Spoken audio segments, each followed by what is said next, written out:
Taharuki imetanda katika kijiji cha Kwale Mpona, shehia Kinyasini Pemba, baada ya watoto wawili wa familia moja kufariki kufuatia kitendo cha kujitundika kwenye mti kwa kutumia kamba moja karibu na nyuma ya nyumba yao. Kitendo zake ule ache zako. Akiondoka wale akienda kula ache zako. Pekee kule akitoka na wale watoto wadogo watoto wa dada zake. Wadogo akifuatana nao akienda kula ache zako. Na baadaye yule mwenzi kumbe akifuatia na akaenda kule acha mwenziwe. Na alipokusha kwenda kule tena mimi naona zangu ndo wacheza.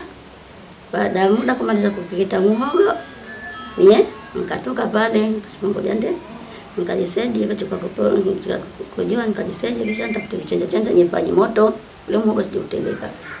Hata nenda kule ndo nakuta mmoja kansimama mmoja kansimama. Vipi?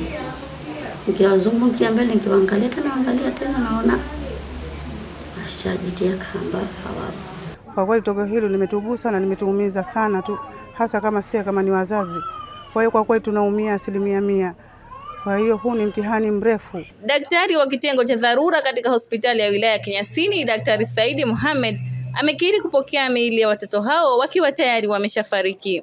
Walikuja wakisadikika kwamba wamenyonga.